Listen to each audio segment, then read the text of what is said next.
So, let's see what map number 5 are we gonna have on our hands.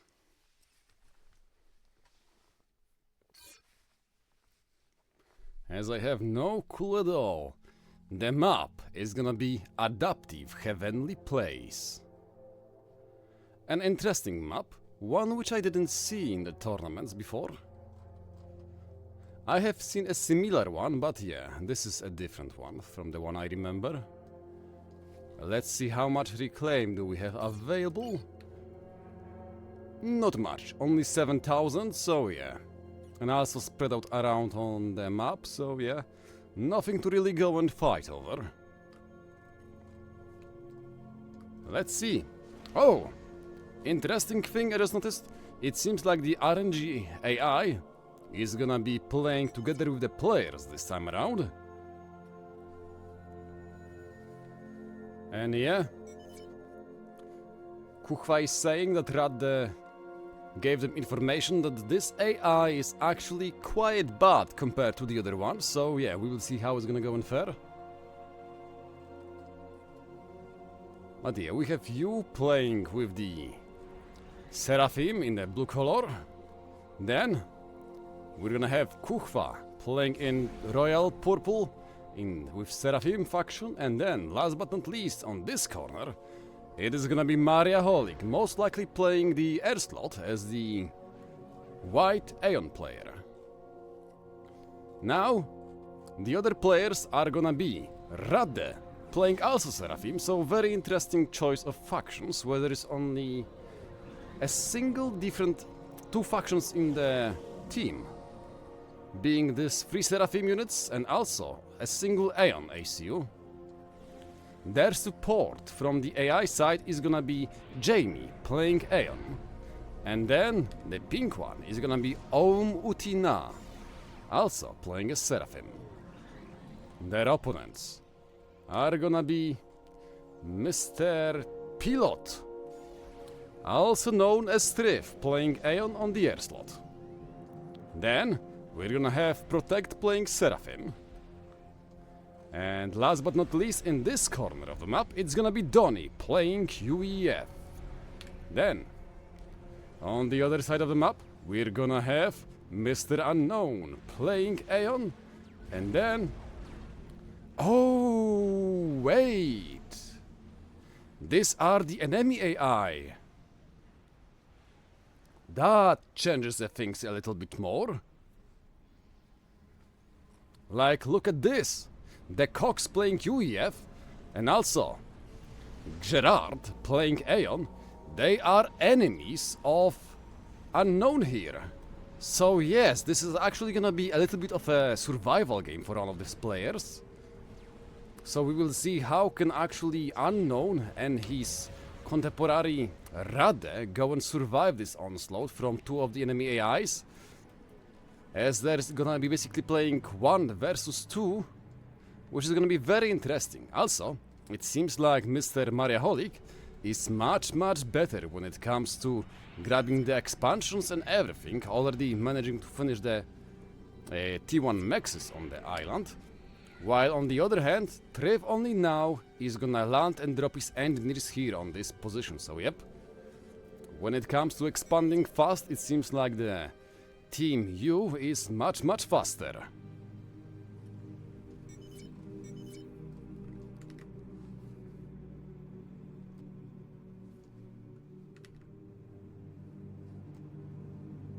So it seems like Unknown is actually gonna go for the sensors upgrade from the very beginning, as he doesn't want to be caught off guard by the opposing enemies, especially knowing as he's going up versus Aeon enemy, and considering that Aurora can just go and float above the water level, he will have to go and watch out for being flanked.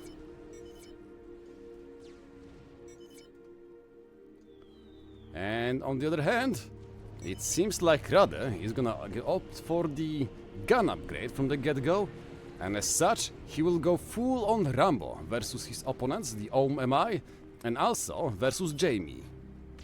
So this is already a little bit of a difference between the players.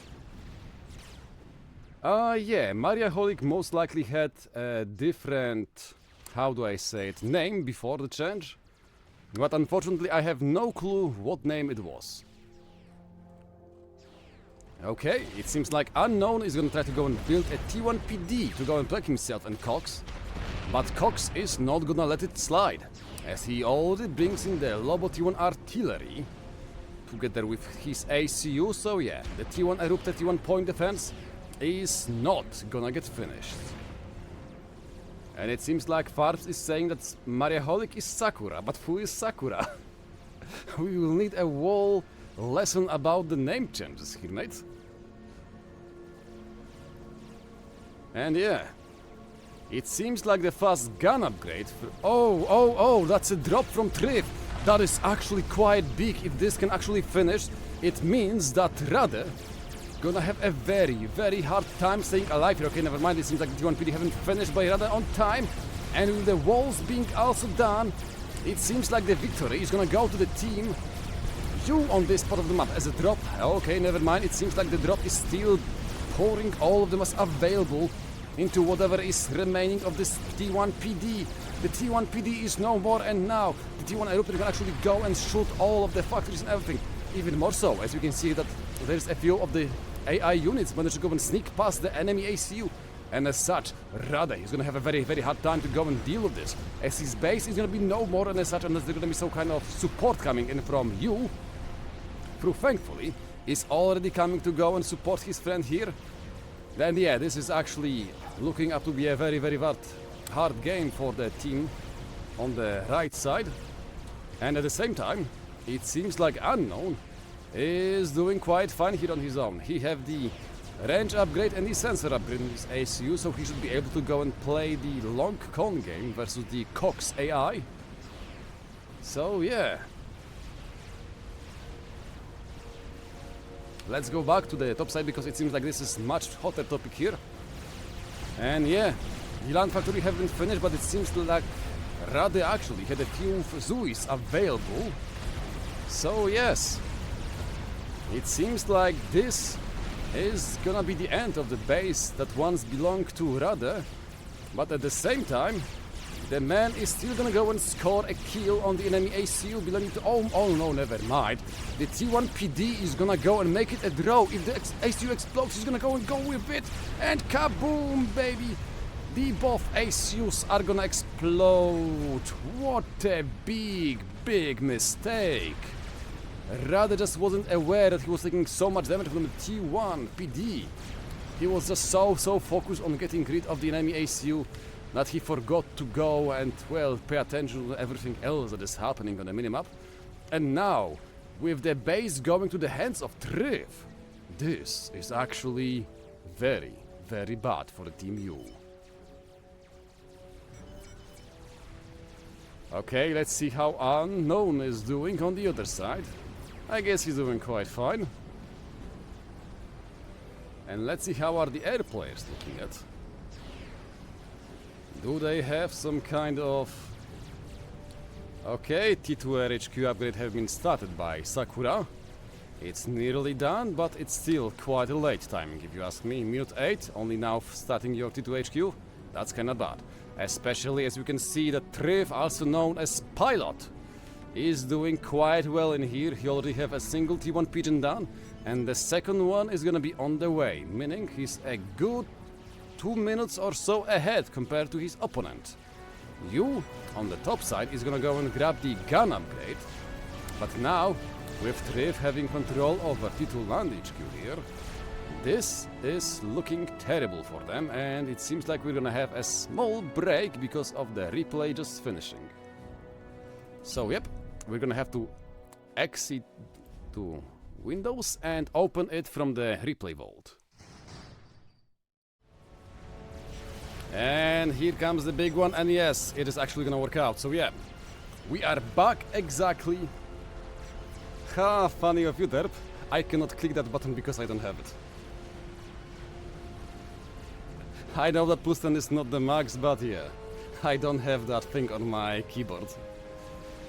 So anyway, what we wanna see is how exactly can you recover this position, especially as there was a T2 Land factory left around by the dead Utina, the RNG standard player. So yeah, we can already see that there's Utawshala being built by Tryth to go and reinforce this position, hoping that he can basically just dig down here and use the resources from the mexes here to go and, well, just grab additional mass, especially as it seems that at the same time Protect is winning the naval fight versus Mr. Yu, which is gonna be a big blow to his, well, ability to respond around the map.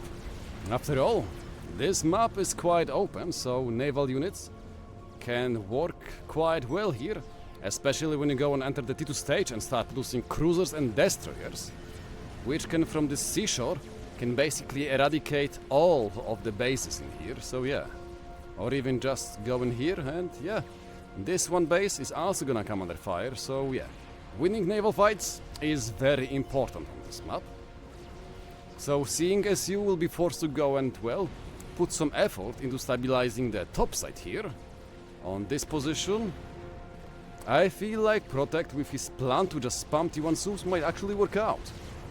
That is, unless Mr. Yu is gonna he recognizes that fact, and he's gonna go and build some SOATA, the T1 torpedo launchers, which are gonna make short work of the enemy submarines.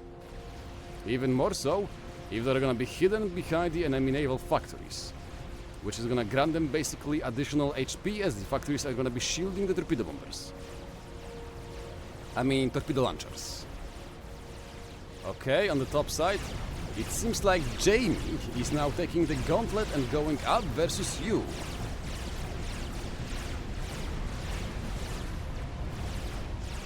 And actually, yeah, that's right. Why is Kuchva also dead? Where did he die? Did he get... What? What did I miss? Oh, he got DC'd, okay. I was like, I never saw his ACU come anywhere close towards the front line or anything, and yet it seems like Joe is gonna go and get a clear victory versus the ACU belonging to Jamie, as the RNG standard playing for the team Tryth is all out of the game.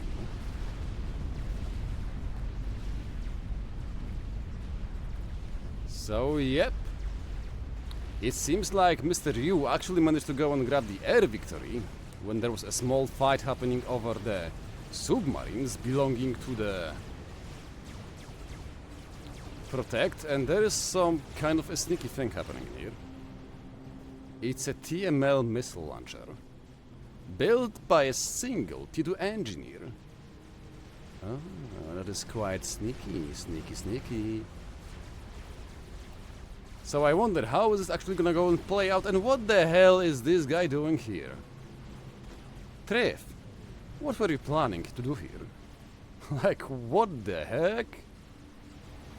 Why do you have a T1 landfall factory here below the base belonging to you? Okay, it seems like there is... No, never mind. I just mistook the aircraft flying over enemy submarines as a naval fight. That's kinda silly. But yeah, it seems like Yu is actually unable to go and keep on protecting this position here, as the units from Tryth are pushing deeper and deeper into the enemy territory. And here comes the Strat Bomber, as Yu gonna take one to the face, and soon enough, with one more shell, Yu is most likely gonna be no more.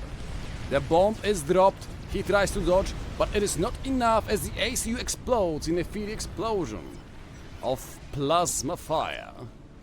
Now, there is only Sakura left remaining, but the TML missiles from Protect are here to destroy any chances. Oh my goodness, it seems like Sakura is gonna go and give up. GG Wupe, as Team Tryth still stays alive in this tournament. So yep, it seems like Team Yu have been eradicated from the tournament, and as such, they are no longer gonna be able to play the games tomorrow.